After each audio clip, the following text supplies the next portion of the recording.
Hey guys, welcome to another episode. Hello, hello, hello. I hope everyone is doing well and everybody's mental health.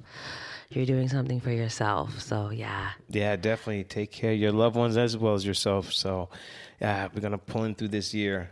So tonight we got a special guest.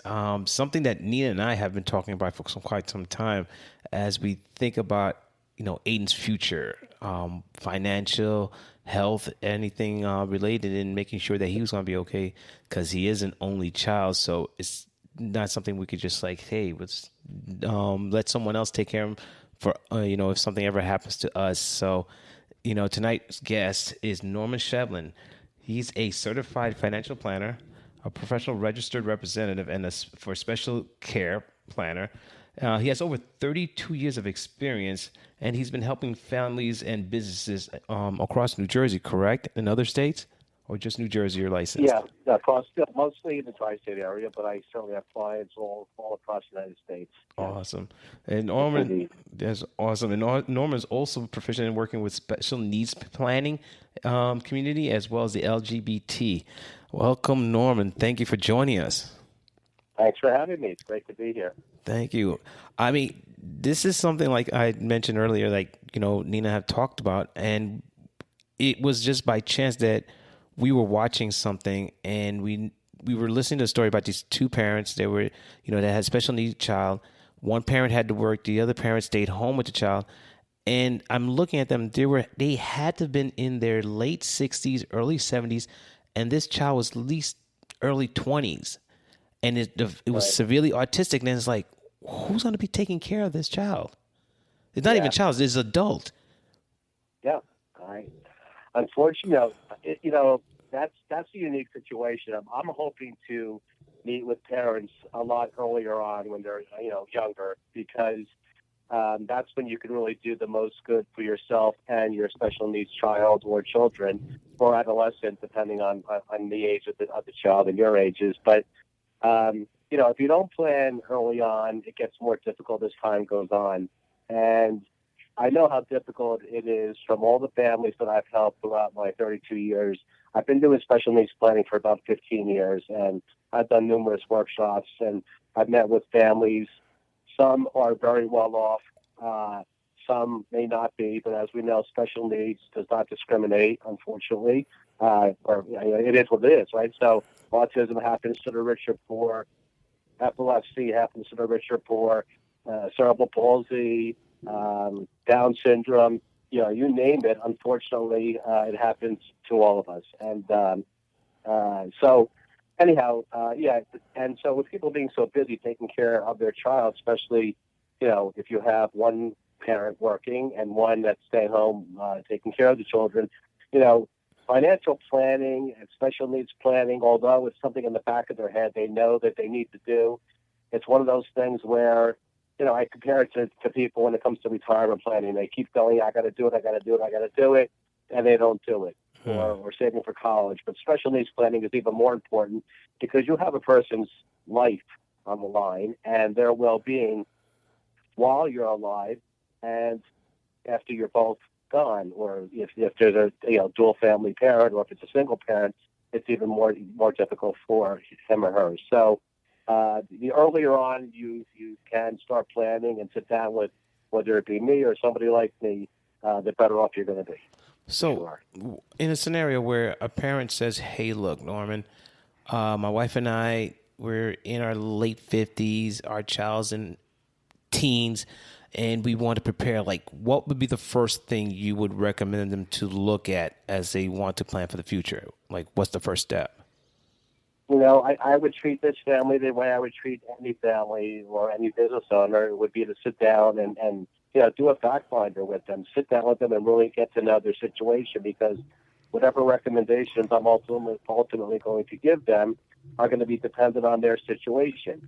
So, their age might come into play. Have they done any estate planning up until that point? Do they even have a will? Have they looked into any kind of either special needs trust or third party trust? What's the result of the special need? How old is the child? How old are you?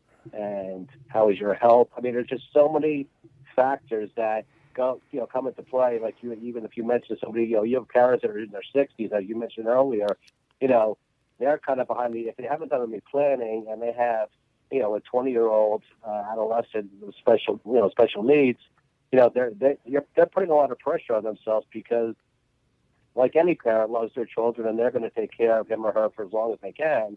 But at some point, when you get into your 60s, 70s, or 80s, things start breaking down. And if your health, starts, diminishing due to physical or mental, reasons, then, if you have a husband or a wife, then they could probably fill in. But if you're single, then what do? As far as financially making sure your child is well taken care of, as far as guardianship, have you done all the proper planning? Is the person that you thought was going to be the guardian for your child, 20 years ago, still willing to do it now? I mean, there's just so many things that come into play, and who's going to be the trustee for whatever monies I'm able to leave the child in a trust. And again, you want to make sure anything you leave the child is always in some kind of a trust. Mm-hmm. Otherwise, you're going to jeopardize their SSI and other government benefits that they might be entitled to or probably collecting along the way. So very important that you don't have more than $2,000 at any time in the child's name. You really shouldn't have anything in their name directly, and that's where different types of trusts come into play. But that would also be determinant on your situation. And again, I am a certified financial planner, but I'm not an attorney. I work with a ton of special needs attorneys. Mm-hmm. So that would be the start. It's really sitting down and doing some fact finding to see what you have done, what you haven't done, and then coming up with recommendations. Now, would you recommend them getting a will done beforehand, sitting down with you, so they get that out of the way? Well, without question, everybody that's an adult should have a will. And you should have separate wills for husband and wife. That's automatic. Oh, so it becomes even more important when you have children. Mm-hmm. And again, you should have, wills for sure. You need to have powers of attorney so that you can make financial decisions. Let's say one of your partner, your husband or your wife, is in a coma, God forbid, and you can't touch any of their assets if you don't have a power of attorney over their retirement assets, over their bank accounts, unless it's a joint account, of course. But, retirement accounts, IRAs, that kind of stuff. If you don't have a power of attorney and you need that money, you won't be able to have access to that money. So powers of attorney, living wills. Getting a will certainly is important to do. However, in the special needs case where there's a good chance you're going to need some type of a trust in addition to the will, you may want to kind of package it all together. And probably, I have attorneys that will certainly work with you and give you a better price if they're doing your wills and your power of attorney and your healthcare proxy, along with some kind of either a special needs trust or a third-party trust, which is normally the case. You're normally going to have a third-party trust. I could discuss the difference with you if you want. I guess I should. It's kind of important. So people use the term special needs trust too indiscriminately. So the only people that really need a special needs trust is money that is directly owned by the child. In other words, the result of a lawsuit or a medical malpractice or something that caused the child to become special needs that was a result of somebody else. That money, that's earmarked in the child's name, that's the only money you should ever really put into a special needs trust, because the special needs trust also have what's called a Medicare payback provision, which means any money that Medicare or Medicaid paid out to the child, like SSI or any other governmental benefits, at the passing of the child, they have to get paid back first. All those years, all that money, and then whatever's left can go to other siblings or whoever. So that's why that's the only time you want to really use what's called the special needs trust. Anything else, you put into a third-party trust where it has no payback provision. So birthday money, college money, anything you're going to leave from an inheritance point of view, you don't want to leave it directly to the child. You leave it to the trust. So the trust is the beneficiary of anything that's going to that specific child. If you have one child, and then it's obviously going to go to that one person, let's say in the case of Aiden. But if you have 2 or 3 children, you can name directly as beneficiary. My daughter's Kathy and my son Sam, and they can get the assets directly. But when it comes to the special needs child, You cannot leave those assets in their name. It has to be directly with a trust is the beneficiary of anything that's going to them. Wow. Now, when it comes to a parent or, one of the parents or both parents with a job, they should also make those changes to their insurance that the company provides them with that goes along the lines of whatever will or whatever trust that you create, right? So there's all in, basically in sync. Yes. That's a very important point. So anything, whether it's life insurance with a beneficiary, whether it's a home, whether it's an IRA, whether it's your checking account, whether it's anything at all that's going to be left at your passing that doesn't pass direct, especially the stuff that doesn't pass by beneficiary. Like, if you have a mutual fund portfolio that's not part of an IRA where you can't name a beneficiary, that would just pass by your will. So that's why it's important that even in your will, you have provisions where any assets that aren't going directly to any child that is in the special needs goes to the trust. So bottom line is anything being left to the child has to go into the trust without the having the chance of jeopardizing their governmental benefits and any SSI and other kind of medical benefits they might be receiving. So very important, yes. So whether it's group life insurance, personal life insurance, IRAs, 401ks, 403bs, stock options, anything that you're going to leave to this child specifically has to be left to the trust. It has to be put in a trust. Okay, good to know. Yes. This is interesting. Now, What type of plans are there? With special needs, I'm assuming it's an umbrella to other plans that include that. You're sitting with the parent, you say, here's a special needs trust or a special needs plan. This is what's included in that, so they're clear. So we talked briefly. So I actually met with a family today. I had done a seminar the other night. There was about 50 attendees. It was a Zoom workshop, and they were very impressed with it was me and another special needs attorney on there. And in this situation, they're in their 50s. They have 3 children. One is 22, graduated from college and is working.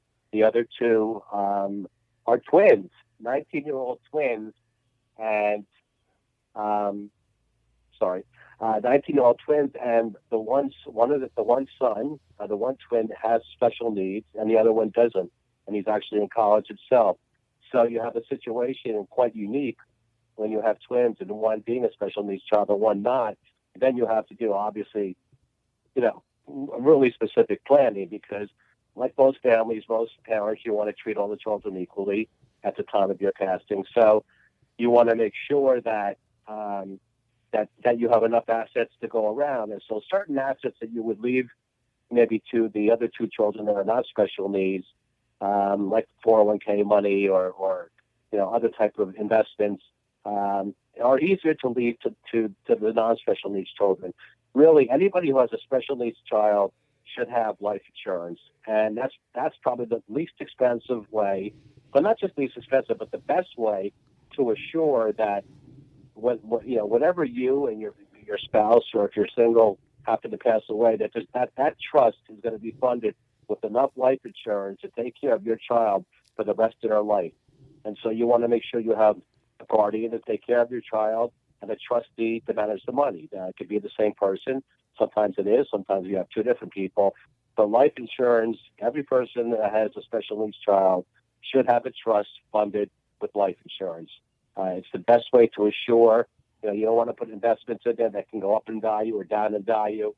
That you don't want to put your kid's future on the line with that being a possibility.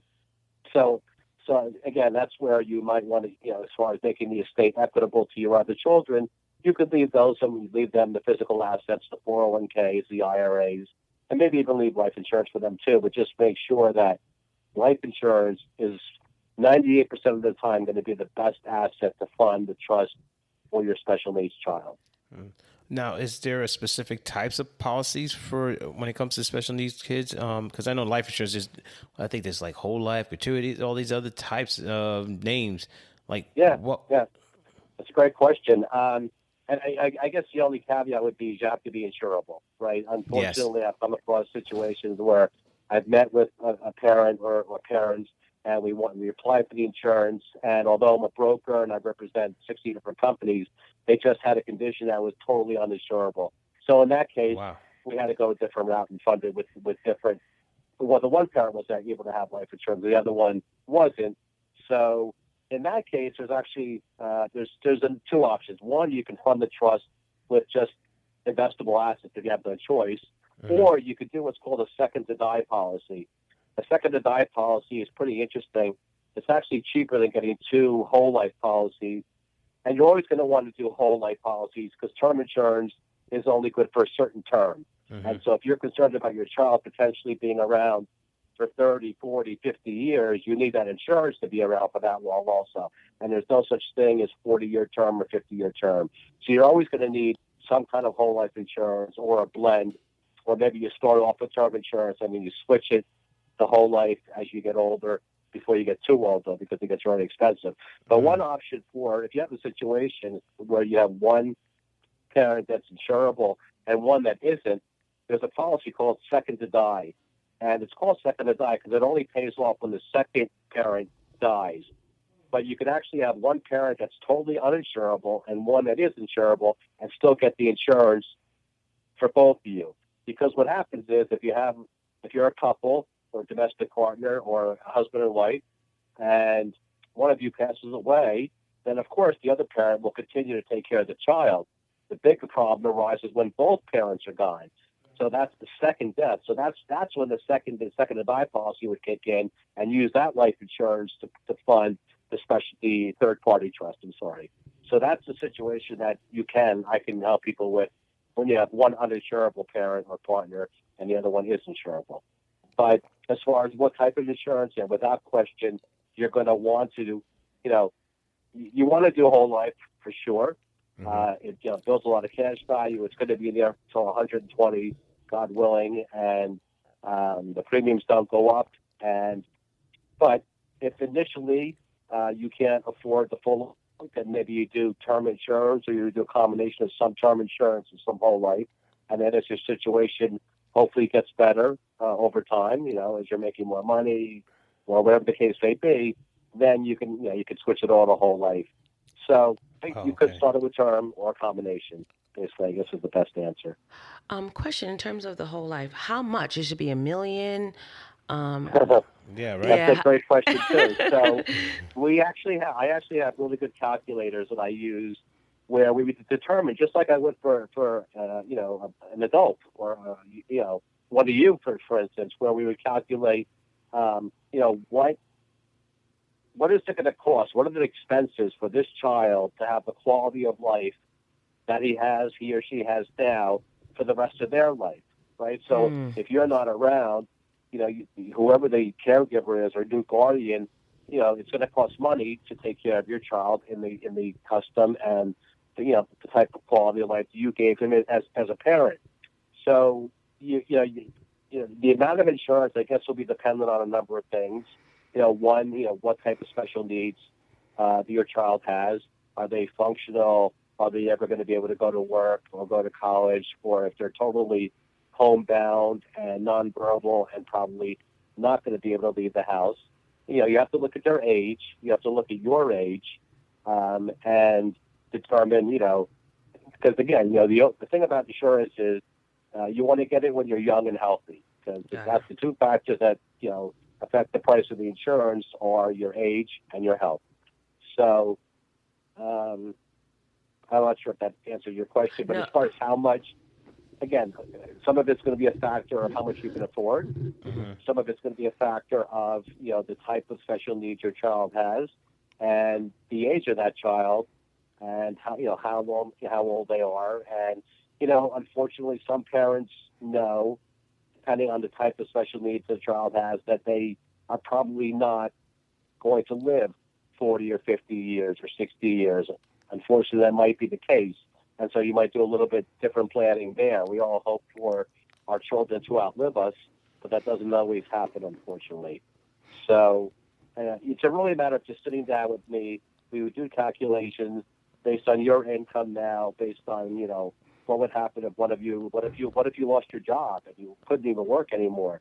And so you want to make sure you have a proper amount of disability insurance to pay your normal household bills on top of the insurance premium. So there's a lot of different things that come into play. Even long-term care insurance. So, we have policies now that give you, it's a combination, it's life insurance and long-term care. And the long-term care is really for, like the couple you said before, that's in their 60s, in their 70s, where they might need some home health care at some point. They still want the child to stay home with them for as long as they can. But, if you need to have someone come in and take care of you, 8 hours a day at $20, $30 an hour, that's, gets quite expensive. So that you can still stay home and take care of your child for as long as possible. Having long-term care would allow you to have someone, like a live-in or even someone there for 8 hours a day to take care of you while you're taking care of your child. So long-term care insurance in combination with life insurance is something that's really popular. We've been doing a lot of selling and recommending to our clients, and you're kind of killing two birds with one stone, where you have a whole life policy with a long-term care rider, so that if you die, the money is there, and if you don't die or don't die prematurely and you need long-term care, you can use up to 90% of the face value of the policy towards long-term care expenses, which could be really, really important and allow you to stay with your child for as long as possible. podCONX is proud to announce our latest free feature that connects cannabis guests with Cannabis Podcast. Being a guest on a podcast is a great way to build your brand, and now it's never been simpler to schedule an interview. Here's how easy it is to be a guest on one of our over 300 cannabis or hemp podcasts. Go to podconx.com, select a podcast, and hit apply. We'll take care of sending your request to the podcast, and we'll help book the interview. So what are you waiting for? Go to podconx.com, that's podconx.com, and start applying today. So, it's a lot. Thank you. So I'm thinking in the sense that for our situation, like with Aiden, if we had started, he was diagnosed when he was 2.5. So we're talking about 2015. So around that time, it would have been ideal to say, you know what, we need to get some, insurance. We need to get this coverage. We need to get the will. We need to get all these things together. Or you should get a will as soon as you get married. So it's like there's all these steps. Right. So in a situation where a parent, a year, 2 years into their child being born, they find out their child has an ailment that will be long-term. I would say, based on what you're saying now, is that's the time you plan. Absolutely. The sooner the better. Yeah. Okay. But I'm sorry. No worries. No, it was just that I wanted to get that clarity in the sense that, as soon as a parent finds out, that's when the planning starts. Yes. That's when I would recommend it. And again, you want to make sure that you never want the child to have any money in their names. You cannot go over $2,000. So, for all intents and purposes, you don't want to ever have anything in the child's name.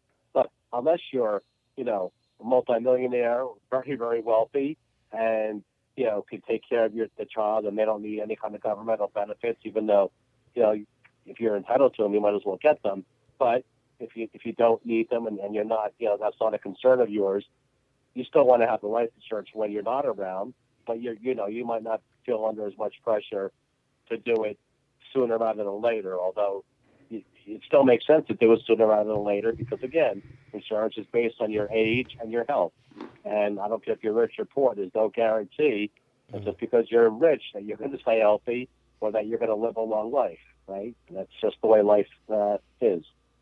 So that's interesting. Now you mentioned not to have anything in a child's name. Or you mean like credit cards, bank accounts, savings account, things like that? No. Well, I mean any monetary, any money, dollars. I mean, first of all, it's going to be very hard for a special needs child to get a credit card unless you have a parent that's co-signing on that. Yeah. And in most cases, a special needs child is not going to have a need for a credit card unless they are functional and able to, maybe live in a group home and they're able to work and go to school. Mm-hmm. So that's why it really does depend on the degree of special needs, whether you're on the autism spectrum or, depending on how severe the special needs is will determine, what kind of life they're going to have. But Yeah, I wouldn't think there would ever be a need to have a credit card or anything in a child's name or even an adolescent with special needs. But as far as anything monetarily that's going to be left to the child while they're alive or when their parents are gone has to be left in a trust. Period. That's end of discussion. That has to happen. Now, that trust is protected. I'm assuming no one can touch it outside of those who are assigned No, to the trust. no. Okay. What happens with a trust is, you sit down with an attorney, and like I said, you could do it at the same time as you've done your will, or if you've already done your will, you do the special needs trust. At that time, you're going to name trustees, which are the people responsible for the divvying out of the money in the trust. Initially, it would be you and Nina in this case, but you're also going to want to have successor trustees that would come into play in case something happened to you or Nina. So they would be the successor trustee that would be in charge of managing the money and making sure that money is handled properly. You want to make sure that the person that is going to be the trustee is responsible, loving, cares about your child, and is not going to take the money and spend it on themselves. They have a legal responsibility to the child to make sure that the money is spent for the child. It could be used for, taking the child to Disney World, for airfare, whatever the case may be, but it has to be used for the child, or it should be used for the child. And that's why it's important that whoever you pick as a successor guardian is up to the responsibilities of being the caregiver and giving your child the love and support that they need, and making sure that if they're going to be both the trustee and the guardian, that they're responsible and not a spendthrift, and they don't have a gambling habit or a drug habit or anything like that. So you have to be very careful about doing that. But also, let's say now, because I have someone who put me on their will as a guardian just in case. Now, would they require me? Let's say now I am appointed as a guardian of a trust. Would they require that I also leave something by? Because let's say now, God forbid, something happens to me after 5 years of taking care of the child. What happens then? So, do I also create a plan for that child, even though I become the guardian? No. I think all that planning should be done way ahead of time. Mm-hmm. So, like for instance, again, if you and Nina wanted to, do estate planning, or if you haven't already done it for Aiden, then you would sit down with, again, whether it's me or somebody like me, do a fact finder, do a whole, your whole financial situation, determine, what type of trust is best for you, what other assets do you have, and then at that point, once you sit down with the attorney and do the wills, you're going to do the will. You obviously, by default, as his parents, are going to be their guardian, eighth guardian, and it's only when the two of you are no longer around that you would have, a successor guardian, someone that you've had discussions with and family meetings with. It could be a sibling, it could be an aunt, an uncle, a brother or sister, one of your parents. So you'd want to have, you want somebody that's going to be responsible, but you have to do all that planning initially as part of the overall planning that you would do with, myself, and then with the attorney when you're drawing up the legal documents, like the trust and the will and the guardianship and all that type of stuff. So that successor guardian wouldn't be required to, add No. Okay. No. They have they're doing enough. Right? They're taking on the responsibility of taking care of your child. That in itself is enough. Now, what you would obviously you want to have, another, a second successor in case something happens to that guardian who's going to take their place. Yeah. So, that would also depend on the age of the child, the age of the guardian. If they're young, you're probably going to be okay. As far as the guardian, if they're in their 30s or 40s, you probably don't have to be too worried about, if they're the same age, let's say, as you, and you're going to be around for another 40 years. And so they would only be the guardian after both of you are gone. So you really don't normally need to have a triple successor guardian. But, it's something you would address as you go on throughout the years. And in case something could happen to the person that you thought would be the successor guardian, right? They could die prematurely. They could have a medical condition and not be able to fulfill that responsibility. So you want to have somebody else in the back of your head, or, jotted down, or discussions with the family, and, some of those what if situations, so that nobody's caught off guard type of thing. Got it. So. Now, is there limitations to someone a child getting coverage because they're under a medical care, like because of their type of medication, which is known to have several side effects, will, shorten their lifespan, possibly shorten it. So as an underwriter looking at these things, does that also affect the type of policy a child could qualify for? Well, you're not getting the policy on the child, Mm-hmm. right? You're getting the policy on you, Okay. or Nina in this case, or whoever are the guardians of the child, because they're the ones that are taking care of the child. So the whole purpose of the trust is to make sure it is funded properly with, normally, like I said, 98% life. 98% of the time, it's going to be life insurance, so that you have the money to take care of that child. Whoever it's going to be has the financial means to take care of that child for the rest of his or her life, or their life, in the case of having multiple children with special needs. So you're not really looking to get insurance on the child. Okay. There's really never going to be a need for that. Unless, again, they're fully functional. I do have clients that have children with special needs that have actually gotten married and have actually had children. And so in that case, they're no different than you or me, right? They have responsibility to their child.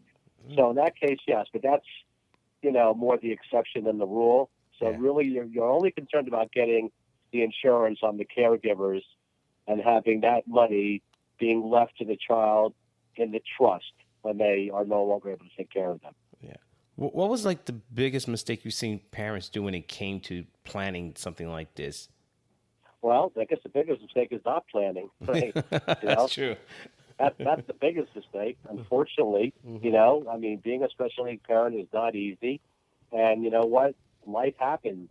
And you get so caught up with, taking care of that child, and especially when you have other children on top of your special needs child, the other children that may not have special needs. And, you're only two parents. It's hard enough taking care of children that don't have a special needs condition. And when they do, it makes it even more difficult. So the biggest thing is not doing any planning at all. Mm-hmm. The second biggest thing would be waiting too long to put a plan in place, because that might prevent you from certain options that you would have had you done it earlier on. I think that's really the biggest thing, is just not doing the planning, financial planning, the family meetings and discussions of who's going to take care of the child when you're no longer around.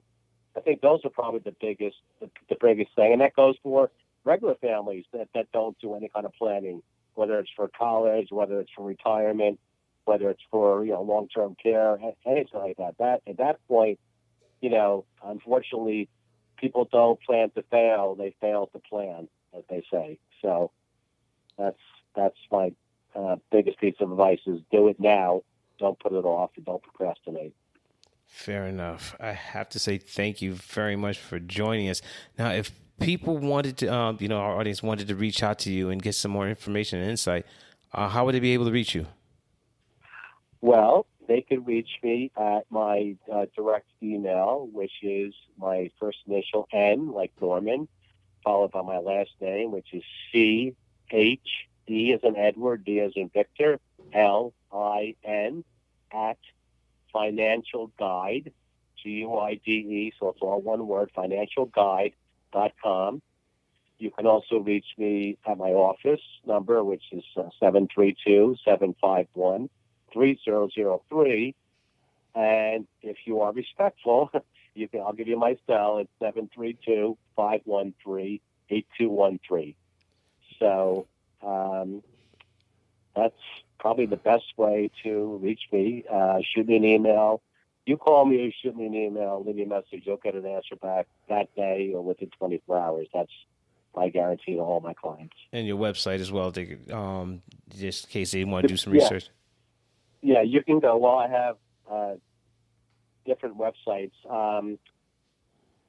We just actually changed our website. I think it's more creative with the number 1.com. Okay. That's my new corporate website. I also have my other website, which is plantyourfinancialseed.com. Mm-hmm. So you can actually reach me at that also, and you can check out my website. There's tons of information on there. That's more of a personal website and a personal other business. That's on the different side of my financial planning. But that's a great site to go on. There's tons of information that's not just special needs specific, but for anybody. There's all kinds of calculators on there, information about business insurance, life insurance. I mean, anything you need to know about retirement planning. It's a great website. That's plantyourfinancialseed.com. All Great. spelled out.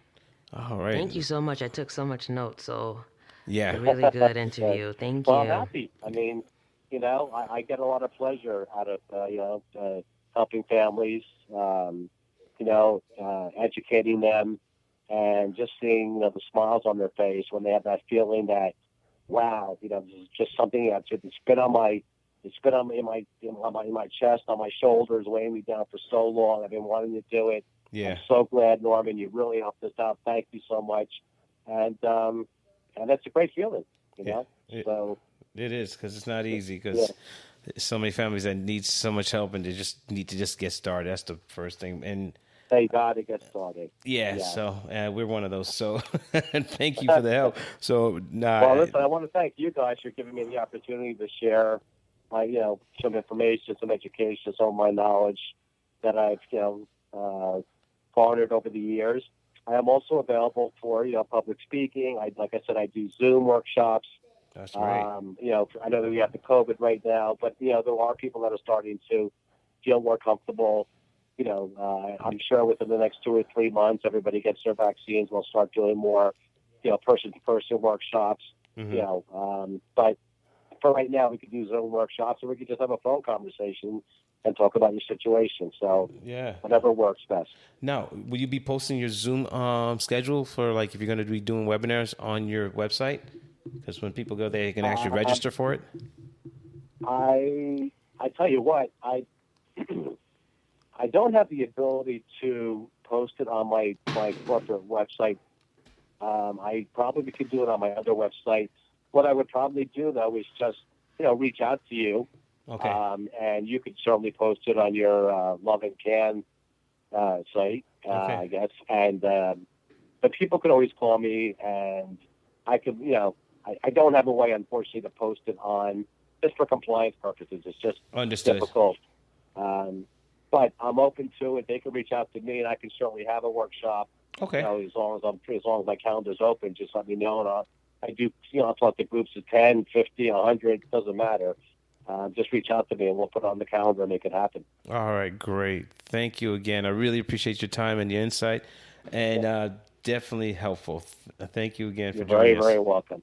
All right, guys. Good night, Nina, and get my best to Aiden. Come on for me. Thank you. Good night. Thank you again.